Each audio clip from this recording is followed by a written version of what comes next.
Hey everyone, I'm Brittany Jones-Cooper, and welcome to Build. Our next guest is Paula Patton, who we know from movies like Mission Impossible: Ghost Protocol and Precious. But now she's starring in a new film called Traffik, which follows a couple on a romantic weekend that goes horribly wrong after a chance encounter at a gas station. But before we bring her out, let's check out a clip. You have been nothing but a positive force in my life. She's one. Happy birthday, V. It's your dream car. It's amazing. Let's get away from the city. Oh my gosh. It's miles away from everything. It's a celebration. I did not know you guys were coming. I'm trying to create a moment. I want to give her something she can remember for the rest of her life. You never cease to amaze me. What are you looking at? You. That is a hot ride. Built it myself. Where'd you learn that? The prison auto shop? Sweet ride, smoking peace in the store. You a ball player? Not looking for any trouble. Trouble? Can't hold a polite conversation? Oh my God. Car, get your... Give me a minute. Sorry. What are you doing in here? Okay, Let's go. okay, Now. okay. We've got a big problem. Can't find the phone. People I work for do not accept mistakes. It's crazy.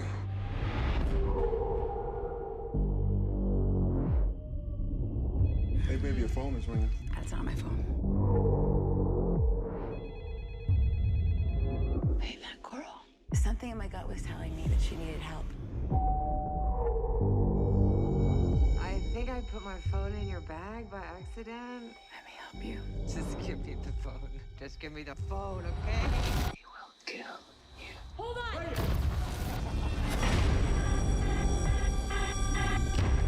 Here you go, something that belongs to me. They're gonna kill us.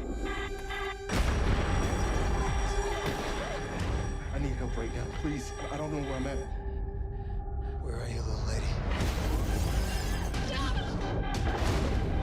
I'm gonna keep you just for me. Just for me.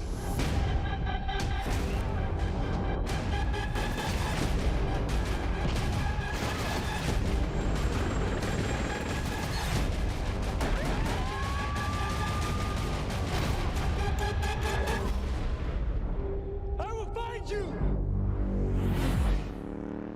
Guys, put it together for Paula Patton.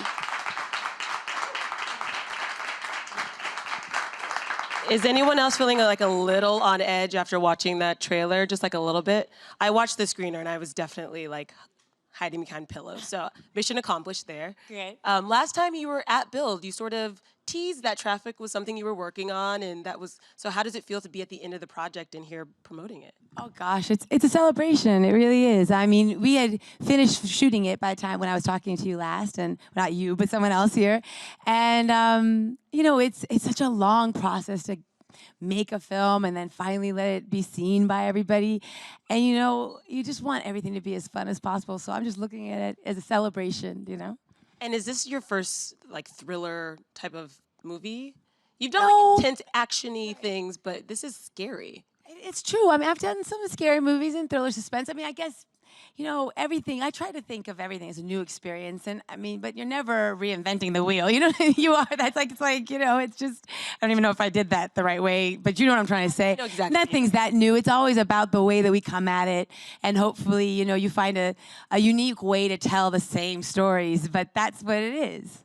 So tell us about Traffik. What is the plot of the movie? Well, that's what's interesting about Traffik. In some ways, even though, you know, you have to understand that, of course, when you leave it, you're going to feel like it's a thriller suspense. But I feel like it defies genre a little bit because it really starts out as a bit of a love story and a unique one in that it's about a journalist, this woman, who's at a crossroads in her life. She's taken to her work in an intellectual way, but maybe not really dug in deep enough. So her career's in jeopardy a bit. And she's found a new man who loves her, but she's been in love and been hurt before, so she's scared to take that leap of faith. And though he takes her on this romantic weekend, and then they make a stop at a truck stop. And of course, that's when the trouble starts. And right when she can say those words to her man, chaos ensues, just like life. Right. And so Yeah, I would say the beginning, I was like, oh, this is sort of like a nice Yeah, love it begins a love story. story, then it turns into a Omar thriller Epps suspense. plays the male love interest, and he's like the best boyfriend in the world. You know what? He really is. And you know what's great about him, and I really excited about, is that he's vulnerable, but he's a strong man, you know? And he's kind. And it's a different kind of idea of a masculine man. Yeah, and he really accepted her. Yeah, he with all of does. her He flaws, which I does. think we're all sort of looking for. So I really loved his character too as well. So, but then things take a darker turn, and sort of the underlying theme of the film is the issue of sex trafficking. So when you came onto the project, how did you learn about that, and is that something that drew you to it? Well, first and foremost, I want to say that I think we need to call things what they are. I'm really just a huge believer in telling the truth. The truth will set you free. And what this is, it's not human trafficking, it's slavery. And it's not slavery, modern day slavery. No, it's slavery in our modern day. And I think that when people start calling it what it is, people will, it will bring far more attention to it. And hopefully that's when healing begins. Yeah. So Deon Taylor wrote and directed this. How did you get linked with him? It's an interesting story. My friend is Jeff Clanagan, and he owns Cold Black Entertainment, which is run through Lionsgate. And he came to me, not this summer, but the past summer, and he said, Paula, you should meet this director, Deon. He's got this script. At the time, it was called Stranded. And there's money. There's this man. His name is Robert Smith. He's a black billionaire, and he's a friend of Deon's. And so we had a moment to make a film and have artistic freedom because we weren't doing it through the studio system. And Jeff was just kind of, sort of getting us together, and then began the process. I love that. I've heard him compared to like the black male Oprah. Like when I was reading up, I was like, oh, that's a nice guy to know. Yeah. That's for Robert Smith, the billionaire, right? Yes. Exactly. I like that very much. He's kind in that way as well. So I was reading an interview with the director, and he said that he actually sort of had heard about sex trafficking, slavery. Obviously, it's something that none of us are blind to, but I don't think we understand the severity of it. And he said that he actually has a 12-year-old daughter, I believe, who was chatting with somebody online, and he sort of saw how easy it would be for somebody who's young and naive to get kind of sucked into these different worlds. And so how did you kind of learn about the sex trafficking yourself? And especially coming into this role, did you do some research or just to like better understand that world? Well, absolutely. I mean, I think that what you realize is that it's twofold. One is some people are just straight taken, right? Just kidnapped. And some people are lured into it.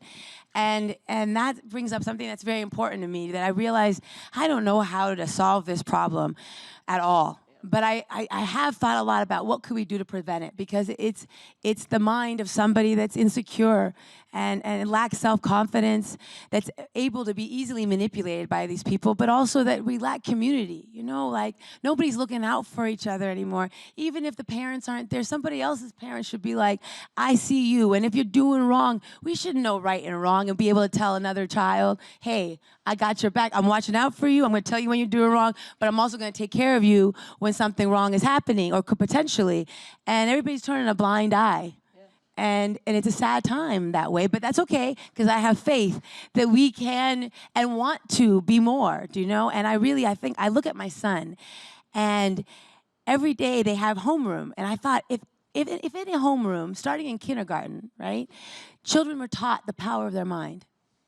You know, the power of positive thinking. Truly, you know what, if you say, yes, I can do it, instead of no, that's gonna change the outcome. And you can teach them to trust their intuition, this thing in our gut that is really science and from up above, truly. But think about it. How many police officers have you asked them, or people in the law, when they came upon a victim, that victim said, I knew I shouldn't have gone left. I had a feeling about that, but I went anyways, right? I would think it'd be huge, right? And so if we were able to encourage our youth to trust that and have that confidence, I think that you could really cut this in half. Yeah. I mean, Goldie Hawn has her whole foundation where she teaches mindfulness in schools and meditation, and I do think it's something that can really impact the way people navigate the world. I think it's so important because, you know, I'm 42 years old, and now I've got this jumbled mess in my brain. I'm trying to undo it. Now you get all the self-help books and everything and try to reprogram your brain, but before it becomes that, let's do it right. Well, yeah, and a lot of the people impacted by sex slavery and sex trafficking are runaways, are children who are maybe caught up in the system. They run away from home, and they're the easiest victims to prey on, unfortunately. And yet, you also need to know these stories because there was a woman, it was a month after we finished shooting the film, and Deon, the director, sent me this article. There was a blonde lady, young mother and wife, jogging through her neighborhood, and then she went missing. And then they found her months later in the back of one of these semi-trucks, you know, long haul trucks with many other women. She, of course, was, you know, very thin and beat up beyond recognition. But I always say to people, but she was alive. And our ability as humans to endure is really something incredible, and we need to know. Because I'm sure if you had asked her before that run, if she thought she could endure this, she'd say, no way, but she did. And I say that as us to look like it can happen to anybody. So hopefully we have more compassion and understanding. And also to say that we can survive anything, you know? And if we know we have that strength, what could we do with that as humanity, as a people? Well, even just sharing her story, right? That's going to change lives. That's going to make young girls more aware. I mean, just her living does save lives. That's absolutely the truth. Yeah. And so you talked about this woman's story, but even your character undergoes a lot of physical change throughout the course of the movie. What did you have to do to prepare for that? Because there are some very physical scenes. It's true. I mean, I want to say that that's what the change is about, though. It's about who you are when you've got, you know, a little bit of money in your pocket and you're going on a little trip and you're cute at the truck station, you know, and then life happens and you're not that same person. You know, and everybody's looking at you very differently. And I think that all of that change, it doesn't really, you know, matter how or why I did it, you know, but I think it's to say that we all need to try to take a step in other people's shoes. You know, really imagine what they might be going through. And hopefully that's going to create more compassion, because honestly, nobody cares about my silly little acting techniques. Who cares or how these things happen? A lot of the change happens because you've got great makeup artists and costumers, and we, you know, make the clothing look ripped and put dirt on your face and hands. You know what I mean? But even the physicality, there's a scene I'm thinking of with a car. I won't give anything away, but you're sort of fighting around a car. Is that giving too much away? Not at okay. all. I like to tussle. I like to wrestle and tussle. Did you do your own sort of stunts, or what was that like? Yes, I mean, I wouldn't call them stunts, but I guess that's what they are. I think it's kind of a she's stunt. just fighting for her life, so she didn't need to have any, like, technique, you know? It's just, I'm going to scratch your eyes out, do whatever I can, and for me, it's fun because, I don't know, I'm a physical person, I guess, and also, it helps the acting, because I've never been dragged out of a car before. Right. How am I going to react to that? Only unless someone does it for me, so it makes it easier. That is true. And working with this director, the movie was so beautiful. Like, the shots were very beautiful, and I'm sure that was his strategy because it takes a darker turn. But the casting is beautiful. Rosalind Sanchez, Omar Epps, you, and then the house is very immaculate. So do you know what his thought process was of just creating this sort of juxtaposition between, like you said, this ideal romantic weekend and then the reality of what was about to happen? Absolutely. I mean, I think our vision was one of knowing that we want to entertain people, and so beauty is one way to do that. And he brilliantly had hired Dante Spinotti, who is an incredible DP. He's an absolute artist. He's did Heat, Last of the Mohicans. I mean, this man is a veteran. And that's why I mentioned him to say that, you know, you need to know that filmmaking is a collaborative art. There's so many people that go into it, and you want to give them all their credit and their due. But then you need a great captain to lead that ship and to know what's best, and that's what we had in Deon. And Deon had the foresight to choose him and use him to our best of our abilities. What I love about Deon too, I saw that he was a basketball player. Isn't that so cool that you can kind of follow your passion and create this beautiful art? It is so cool. I think that, you know, no limits, right? And I think that I grew up in a time where it was like, you're either this or you're that.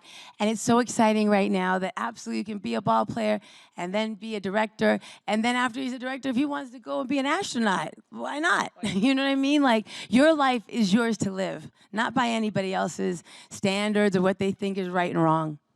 I also want to talk about somebody else on the cast, Missi Pyle, who I've seen. She's a great character actor. I've seen her in things for years.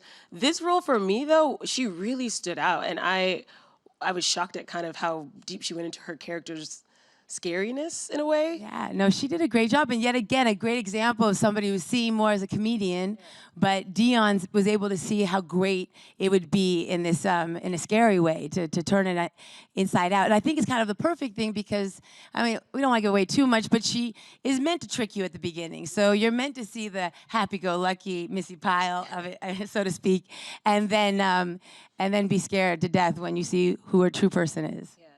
So going through this whole journey with this movie, what would you say is the biggest thing that you hope people take away from seeing Traffik in theaters? Well, first and foremost, I just hope that people stop thinking about their bills or any troubles or that they have, and that they're thoroughly entertained. And then, really, I don't think that it's good to lecture to people or tell people what's right or wrong. You just want to hopefully impart some knowledge, you know, and then people think about it, talk about it, and then they can decide if they want to do something about it or not. But one piece of entertainment that I loved was this 21 Jump Street, right? The new one. And they go back to high school, and they start bullying a gay kid. And then everybody's like, that's not cool. What's wrong with you guys? You guys are just out of, like, you not with it. And I thought, oh, my God. Me as an old person watching, I was like, this is so cool. Yeah, that's what's happening in school. And I thought, oh my gosh, this movie is being seen by so many people and so many and old people, you know, and older. And it's gonna change their perspective about what's happening. And that, just like that kind of grain of sand in a bit of entertainment, I think changes culture and helps society move forward and be more accepting. And I think it also... And so hopefully we have that with this. Yeah, well, you know? I think my takeaway was being sort of aware of my surroundings, because there's an opportunity in the movie where she sees a woman who could be in need and she's not quite sure how to act or what to do. And I feel like maybe we've all been in situations where we see somebody who maybe seems like they need our help and we just turn away and we don't offer any assistance or call for help if we're afraid to get involved. And I think for me, it sort of made me want to be aware if I'm traveling at a truck stop and I see something that feels a little dicey, that it's not a bad idea just to call the police and let them know. Like, it's not... Yeah. We all have learned. I mean, there's no harm in doing that without question. And I think you're speaking to the point of absolutely trusting that gut, trusting your instincts, absolutely. Yeah, that's one good one. Yeah. Definitely be aware of your surroundings. Put the phone down and look where you're walking. These people literally put the phone down, don't walk into traffic. So there's so many people getting hit by cars. It's insane. Only imagine. It's insane. Right? I mean, here in New York, of course.